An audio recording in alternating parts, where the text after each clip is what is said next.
Depression. Definition and key characteristics. Major depressive disorder, another name for depression, is a clinically diagnosed mood illness that is characterized by persistently poor mood, feelings of emptiness or hopelessness, and changes in thinking, sleeping, and energy levels. Because it interferes with everyday living and lasts for prolonged periods of time, it's different from typical mood swings.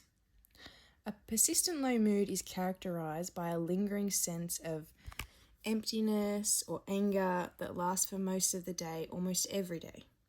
Loss of interest, a diminished sense of enjoyment or enthusiasm for the majority of daily activities, and effective functioning. It is challenging to continue performing daily activities due to the condition. And for symptoms to be classified for depression, they must last for a minimum of 2 weeks. Common symptoms include disturbed sleep patterns such as insomnia or sleeping too much, changes in weight or appetite, tiredness and lacking energy, difficulty concentrating, making decisions or remembering things, feelings of worthlessness and guilt and hopelessness, irritability or frustration, or thoughts of death and suicide. Risk factors include these facts. Depression develops through a complex interaction of biological, psychological, and social factors. Generally, it's about 40 to 50% heritable, with individuals who have a partner or sibling with depression being 2 to 3 more times likely to experience it.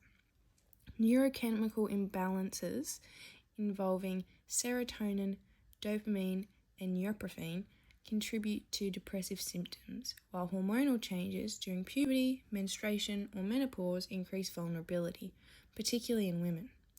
Chronic medical conditions such as diabetes or heart disease further elevate this risk.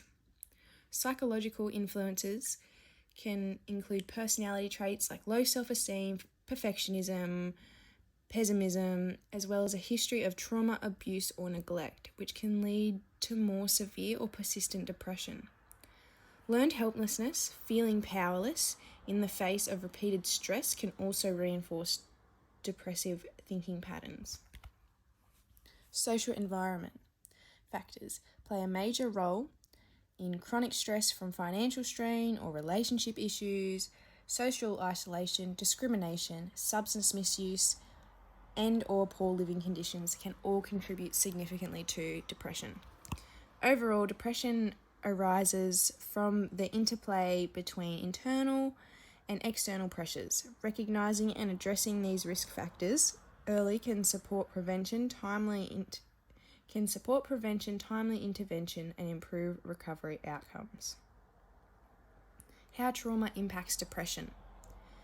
Trauma and depression are closely linked through biological, cognitive, and social mechanisms. Biologically, trauma activates the body's stress system, leading to prolonged cortisol release. Chronic stress distributes neurotransmitters, damages the brain regions like your hypothalamus and amygdala, and impairs mood regulation, contributing to trauma-related depression. Cognitively, trauma reshapes beliefs about the self and the world, reinforcing feelings of powerlessness, guilt, and hopelessness, consistent with the Beck's cognitive triad of depression. These distorted thoughts limit coping ability and maintain depressive symptoms.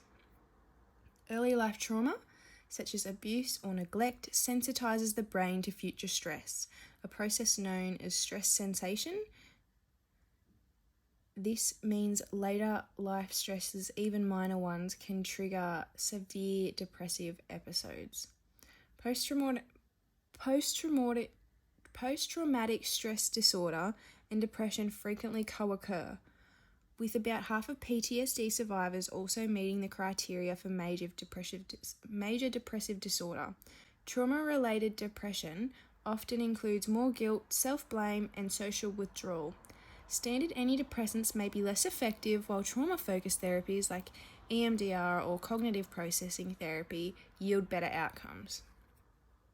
Socially, trauma Socially, trauma erodes trust and connection, fostering isolation and reducing protective social supports. Interpersonal traumas in particular can lead to more chronic depression. Overall, trauma disrupts biological stress systems, cognitive processing, and social functioning, increasing vulnerability to depression. Some statistics include depression is one of Australia's most prevalent mental health conditions, affecting 1 in 7 people during their lifetime, 1 in 6 women, and 1 in 8 men. Currently, about 9.3% of Australians, roughly 2.1 million individuals, are experiencing depression. Depression is most common among younger Australians, with about 20% of those aged 16 to 34 reporting high psychological distress. Almost double that of older adults, women, Aboriginal and Torres Strait Islander peoples, rural residents and those facing socio-economic hardships are often disproportionately affected. Rates of depression have nearly doubled over the past 15 years due to increasing socio-economic pressures. Around 1 in 3 adults experience mild depression or anxiety symptoms, and 4.5 million report mental health impacts on work and daily life. Despite this, 70% of people living with depression do not receive adequate treatment, often due to stigma, cost, or poor access in rural areas. Overall, depression remains a major public health issue in Australia, highlighting some of the urgent need for accessible, affordable, and early mental health interventions. Some pros and cons to treatments for depression.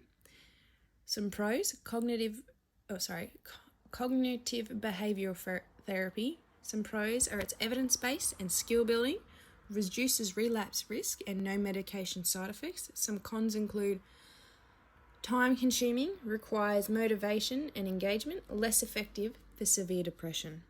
Interpersonal therapy. Some pros are helping with grief and relationship issues and short-term structured.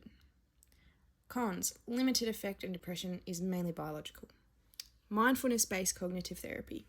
Prevents relapse after recovery. Pro: improves emotional regulation. Pro: needs consistent practice and focus and not suitable for acute severe symptoms. Cons: pharmacological treatments. Effective for moderate to severe biochemical depression. Can restore energy and motivation. Pros. Cons: side effects including nausea, insomnia and sexual issues, and withdrawal risk and trial period for correct dose. Combined treatment. For best outcomes for moderate and severe cases, it's usually faster and more of a complete recovery, and the cons are it's costly and time intensive, requires coordinated care. Electroconvulsive therapy. Pros are it has rapid improvement, life-saving for severe suicidal depression. Cons: possible short-term memory loss and requires hospitalisation and anaesthesia. And lastly, lifestyle interventions. We have our pros being it's safe, it's holistic, it improves overall well-being, and our cons: it needs long-term motivation and it may not suffice alone for major depression. In summary, through SNUG206, I developed a deeper understanding of depression as a complex interaction of biological, psychological, and social factors. I learned it is not simply sadness, but a legitimate mental health condition influenced by genetics, trauma, and life stresses.